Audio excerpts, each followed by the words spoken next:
Good morning everyone. अगर इस channel पर वीडियो को पहली बार देख रहे हैं तो इस चैनल को सब्सक्राइब करके बेल आइकन को ऑन करके ऑल नोटिफिकेशन पर क्लिक जरूर करें, जिससे कि सारे वीडियो आप तक पहुंच सकेंगे। तो चैनल को सब्सक्राइब करके बेल आइकन को जरूर दबाएं, जिससे कि डेली करंट अफेयर के सारे वीडियो आप तक पहुंच सकें। तो स्टार्ट करते हैं आज की करंट अफेयर। तो 13 दिसंबर से करंट अफेयर्स के जितने भी इंपॉर्टेंट क्वेश्चन बनेंगे उनको डिस्कस करेंगे डिटेल में इस वीडियो में, और प्रत्येक क्वेश्चन के साथ स्टैटिक जीके के इंपॉर्टेंट फैक्ट भी दिए जाएंगे। तो स्टार्ट करते हैं आज के करंट अफेयर। चलते हैं फर्स्ट क्वेश्चन पर। फर्स्ट क्वेश्चन है आज का, हाल ही में 100% जैविक खेती करने वाला पहला केंद्र शासित प्रदेश यानी यूनियन टेरिटरी कौन सा बना है? तो ये बना है लक्षद्वीप। ऑप्शन सी करेक्ट है, जैविक खेती यानी ऑर्गेनिक खेती। तो ये बना है लक्षद्वीप, ऑप्शन सी करेक्ट है। तो लक्षद्वीप अभी 100% जैविक खेती यानी ऑर्गेनिक खेती करने वाला भारत का पहला केंद्र शासित, बात कर रहे हैं केंद्र शासित प्रदेश की। तो इसमें क्या होता है जैविक खेती में? तो इसमें जो सभी कार्य बिना सिंथेटिक उर्वरक और कीटनाशकों के इस्तेमाल की जाती हैं। तो इसमें जैविक खाद्य जैसे जैविक खेती जैसे गोबर की खाद यूज में ली जाती है। जितने भी जो रासायनिक केमिकल हैं, यूरिया, फॉस्फेट, इनका यूज नहीं लिया जाता है जैविक खेती के अंतर्गत, तो उसे बोलते हैं जैविक खेती। तो लक्षद्वीप बनाए। और राज्य की बात करें तो पहला राज्य बनाए सिक्किम, जो कि 100% जैविक खेती करते हैं सिक्किम। और केंद्र शासित प्रदेशों में लक्षद्वीप, और वैसे स्टेट की बात करें तो सिक्किम 100% जैविक खेती करने वाला पहला केंद्र शासित प्रदेश बन गए हैं अभी लक्षद्वीप।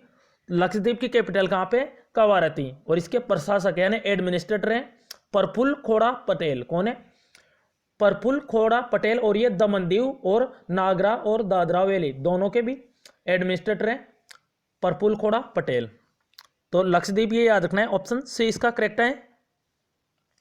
नेक्स्ट क्वेश्चन है, हाल ही में किसे टाइम मैगजीन के पर्सन ऑफ द ईयर 2020 के रूप में चुना गया है? तो ये चुना गए हैं उपयुक्त सी जो बाइडन और कमला हैरिस। तो जो बाइडन अमेरिका के भी 46वें प्रेसिडेंट बने थे जो बाइडन, उसके अलावा कमला हैरिस ये भारतीय मूल की हैं और ये अमेरिका की पहली महिला उपराष्ट्रपति बनी है कमला हैरिस, ये भारतीय मूल की हैं। तो ये हैं जो बाइडन और ये हैं कमला हैरिस। तो इन दोनों को भी टाइम मैगजीन ने पर्सन ऑफ द ईयर 2020 के रूप में चुना है। तो इनका नाम इंपॉर्टेंट है दोनों का, कमला हैरिस और जो बाइडन। तो याद रखना है। उसके अलावा टाइम मैगजीन ने 1927 से ये पर्सन ऑफ द ईयर का अवार्ड देती आ रही है टाइम मैगजीन। तो इसमें क्या होता है? तो टाइम मैगजीन 1927 से वार्षिक रूप से कैलेंडर वर्ष के दौरान ऐसे व्यक्ति या संगठन को पहचानने के लिए जारी करता है जो बेहतर तरीके से समाचार अथवा देश और दुनिया को सबसे अधिक प्रभावित करते हैं। तो उनको दिया जाता है ये person of the year time magazine द्वारा। नाम याद रखना है दोनों का। नेक्स्ट क्वेश्चन है, हाल ही में अंतर्राष्ट्रीय सार्वभौमिक स्वास्थ्य कवरेज दिवस कब मनाए गए हैं? तो ये मनाए गए हैं अभी 12 दिसंबर को। ऑप्शन बी करेक्ट है। तो 12 दिसंबर को मनाए गए हैं international universal health coverage day. अब ये क्यों मनाया जाता है? तो ये मनाया जाता है सार्वभौमिक स्वास्थ्य कवरेज की आवश्यकता के बारे में जागरूकता बढ़ाने के लिए इसे मनाया जाता है संयुक्त राष्ट्र यानी यूनाइटेड नेशन द्वारा। उसके अलावा इस बार किसकी थीम है? Health for all protect everyone. उसके अलावा 12 दिसंबर को एक और दिवस है अंतर्राष्ट्रीय तटस्थता दिवस यानी इंटरनेशनल डे ऑफ न्यूट्रलिटी। तो ये भी 12 दिसंबर को मनाया जाता है। तटस्थ जो अंतर्राष्ट्रीय संबंध हैं उसमें तटस्थता के महत्व के बारे में सार्वजनिक जागरूकता बढ़ाने के लिए इसे मनाया जाता है। और पहली बार ये 2017 में मनाया गया था अंतर्राष्ट्रीय तटस्थता दिवस। तो ये याद रखना है 2017 में इसे पहली बार मनाया गया है। और ये इंपॉर्टेंट डेज वाला क्वेश्चन है, तो सारे डेज रिवाइज कराते हैं। दिसंबर मंथ के सबसे पहले 1 दिसंबर को मनाया गया था विश्व एड्स दिवस, और एक बीएसएफ का स्थापना दिवस था इस बार 56वां स्थापना दिवस। उसके अलावा नागालैंड का स्थापना दिवस भी था 1 दिसंबर को। 2 दिसंबर को 3 इंपॉर्टेंट डेज थे, एक था विश्व कंप्यूटर साक्षरता दिवस, एक था अंतर्राष्ट्रीय दास प्रथा उन्मूलन दिवस, और एक था राष्ट्रीय प्रदूषण नियंत्रण दिवस। 3 दिसंबर को था अंतर्राष्ट्रीय दिव्यांगजन दिवस, और 4 दिसंबर को था भारतीय नौसेना का दिवस था भारतीय नौसेना दिवस, और अंतर्राष्ट्रीय बैंक दिवस 5 दिसंबर को था, अंतर्राष्ट्रीय विश्व मृदा दिवस और अंतर्राष्ट्रीय स्वयंसेवक दिवस यानी इंटरनेशनल वॉलेंटियर डे 2 दिवस थे 5 दिसंबर को। उसके अलावा 7 दिसंबर को था सशस्त्र सेना झंडा दिवस, सशस्त्र सेना झंडा दिवस, और एक था अंतर्राष्ट्रीय नागरिक विमानन दिवस। उसके अलावा 9 दिसंबर को इंपॉर्टेंट डे था एक अंतर्राष्ट्रीय भ्रष्टाचार विरोधी दिवस यानी इंटरनेशनल एंटी करप्शन डे।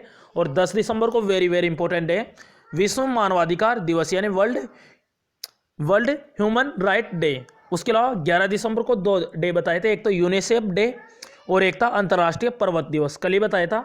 उसके अलावा 12 दिसंबर को 2 दिवस है अंतर्राष्ट्रीय सार्वभौमिक स्वास्थ्य कवरेज दिवस और एक है अंतर्राष्ट्रीय तटस्थता दिवस। तो सारे डेज रिवाइज हो गए। नेक्स्ट क्वेश्चन है, हाल ही में किसने yoga also for the godless नामक पुस्तक लिखी है? तो ये पुस्तक लिखी है लेखक श्री एम ने, श्री एम। तो श्री एम ने ये पुस्तक लिखी है yoga also for the godless. तो पुस्तक का नाम याद रखना है और इसके लेखक का नाम याद रखना है, वेरी इंपॉर्टेंट है ये क्वेश्चन भी। तो ये एक टीचर और लेखक है, स्पिरिचुअल टीचर और लेखक है श्री एम। उनके अलावा और भी जो पुस्तकें अभी कल ही बताया था रमेश पोखरियाल निशंक, तो ये हमारे शिक्षा मंत्री वर्तमान में, और कल पुस्तक थी इनकी मानवता के प्रेरणादाता महर्षि अरविंद। कौन सी थी? मानवता के प्रेरणादाता महर्षि अरविंद। ये पुस्तक लिखी थी रमेश पोखरियाल निशंक ने और लॉन्च किया था इसे रामनाथ कोविंद ने। काई रवि भारत राम, इनकी पुस्तक थी C is for cat, D is for depression, ये पुस्तक लिखी थी। उसके अलावा चित्रा बनर्जी दिवाकरुणी, इनकी पुस्तक थी द लास्ट क्वीन, ये पुस्तक थी इनकी। तो याद रखना है। नेक्स्ट क्वेश्चन है,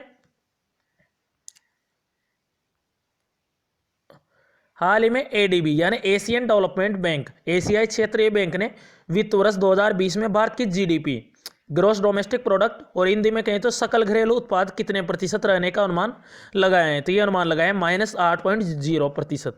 तो अभी एशियन डेवलपमेंट बैंक ने भारत की जीडीपी का अनुमान लगाया है -8.0%। पहले -9.0% का अनुमान लगाया था, अभी इसे घटाकर जारी कर दिया है -8.0% का, कम ज़्यादा किया है -8.0%। पहले -9.0 थी। और उसके अलावा भी S&P इसने लगाया है -9.0% का अनुमान। और OECD organisation for economic cooperation and development, इसने लगाया है -9.9% का अनुमान। उसके अलावा -9.4% का अनुमान लगाया है फिच रेटिंग ने, अभी बताया था 1-2 दिन पहले। बात करें एडीबी, एशियन डेवलपमेंट बैंक, स्थापना हुई थी 1966 में। हेडक्वार्टर इसका मुख्यालय मनीला फिलीपींस में। इसके प्रेसिडेंट हैं मतात्सुक अस्कावा।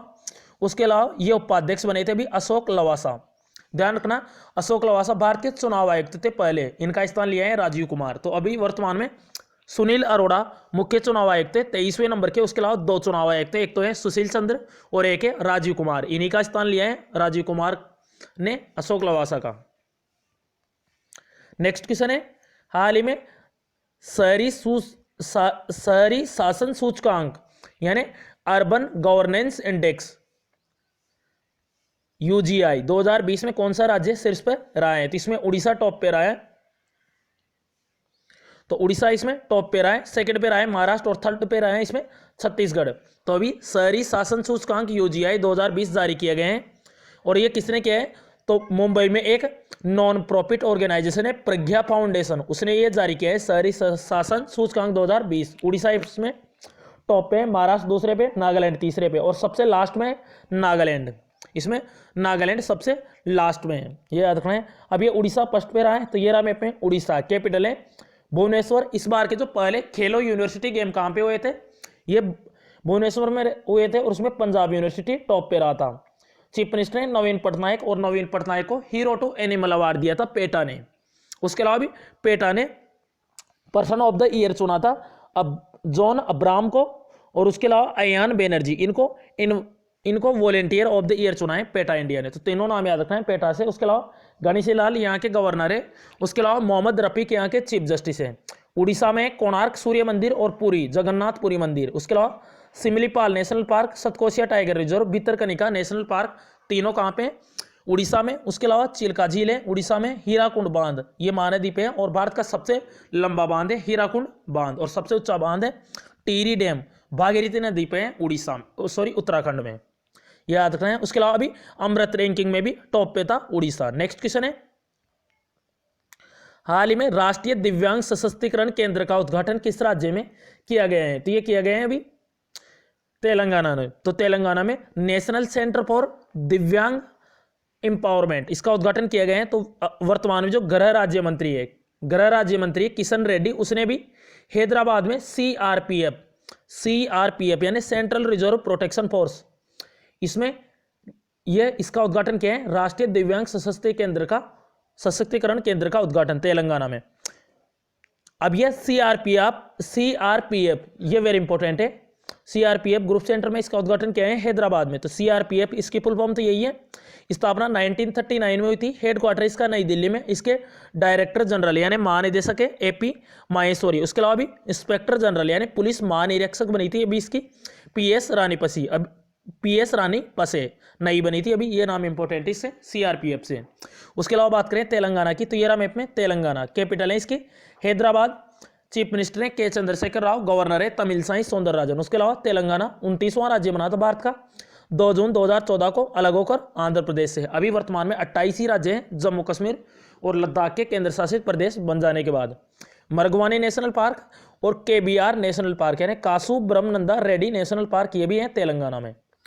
नेक्स्ट क्वेश्चन है, हाल ही में राजेश बिंदल को किस हाई कोर्ट के मुख्य न्यायाधीश के रूप में नियुक्त किया गया है? तो ये बने जम्मू कश्मीर हाई कोर्ट के नए चीफ जस्टिस बने राजेश बिंदल। और इन्होंने किस तक का स्थान लिया है? गीता मित्तल का। तो ये जम्मू कश्मीर हाई कोर्ट की पहली चीफ जस्टिस थे और साथ ही में ये पहली महिला चीफ जस्टिस भी थी जम्मू कश्मीर हाई कोर्ट की, गीता मित्तल। तो ये भी रिटायर्ड हो गई हैं। इनका कार्यकाल पूरा होने के बाद अब राजेश बिंदल बने जम्मू कश्मीर हाई कोर्ट के नए चीफ जस्टिस। ऑप्शन डी इसका करेक्ट है। उसके अलावा मैप में देखते हैं जम्मू कश्मीर को। ये रहा मैप में जम्मू कश्मीर। और जम्मू कश्मीर के लेफ्टिनेंट गवर्नर, ध्यान रखना है, एलजी कौन है? मनोज सिन्हा। उसके अलावा पीर पंजाल दर्रा, जोजिला दर्रा, बनियाल दर्रा, ये कहाँ पे? जम्मू कश्मीर में। उसके अलावा जम्मू कश्मीर केसर के उत्पादन में शीर्ष राज्य है। उसके अलावा 3 नेशनल पार्क है, Salim Ali national park, Dachigam national park और किश्तवाड़ नेशनल पार्क, तीनों है जम्मू कश्मीर में। ध्यान रखना, एक लद्दाख में हेमिस नेशनल पार्क हिम तेंदुओं के लिए फेमस है और भारत का पहला हिम तेंदुआ संरक्षण केंद्र बनाया जा रहा है उत्तराखंड में। उसके अलावा चेनानी नासरी सुरंग, तो इसका नाम श्यामा प्रसाद मुखर्जी के नाम पे रखा गया था। इसकी लंबाई है 9.2 किलोमीटर। ये भी है जम्मू कश्मीर में और भारत की सबसे लंबी रोड सुरंग है ये। उसके अलावा एक रोहतांग सुरंग है हिमाचल प्रदेश में, इसका नाम रखा गया था अटल सुरंग के नाम पे, याद रखना है। उसके अलावा वुलर झील, डल झील, नागिल झील, अनंतनाग झील, शेषनाग झील, बेरीनाग झील, ये सभी जम्मू कश्मीर में है, वेरी इंपॉर्टेंट है। हाल ही में WTA player of the year कौन बनी है? WTA यानी वुमेन टेनिस एसोसिएशन। तो WTA player of the year कौन बनी है? तो ये बनी है सोफिया केनिन। तो ये अमेरिका की है सोफिया केनिन और ये अभी WTA player of the year बनी है और ये 8वीं खिलाड़ी बनी है WTA player of the year बनने वाली 8वीं अमेरिकी खिलाड़ी बनी है सोफिया केनिन। उसके अलावा सोफिया केनिन इस बार का जो ऑस्ट्रेलियन ओपन 2020 हुआ था, इसमें महिला एकल का खिताब जीता था सोफिया केनिन ने और पुरुषों में जीता था नोवाक जोकोविच ने। उसके अलावा इवा स्विटेक यह पोलैंड की खिलाड़ी है और इस बार का जो फ्रेंच ओपन हुआ है 2020 का, उसमें महिला एकल का खिताब जीता है इवा स्विटेक ने और पुरुष एकल का खिताब जीता है फ्रेंच ओपन में राफेल नडाल। उसके अलावा सेरेना विलियम्स ये अमेरिका की खिलाड़ी है।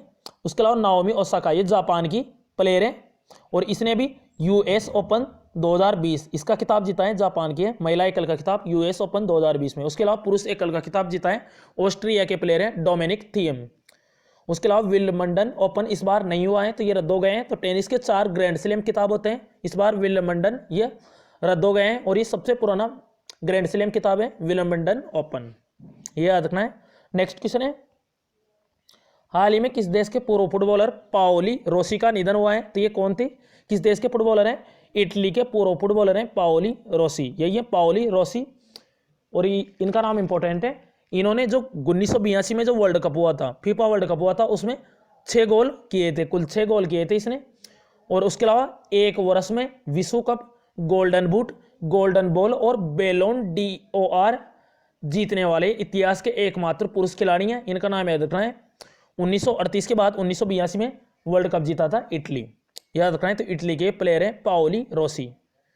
1982 का वर्ल्ड कप जिताया था इन्होंने।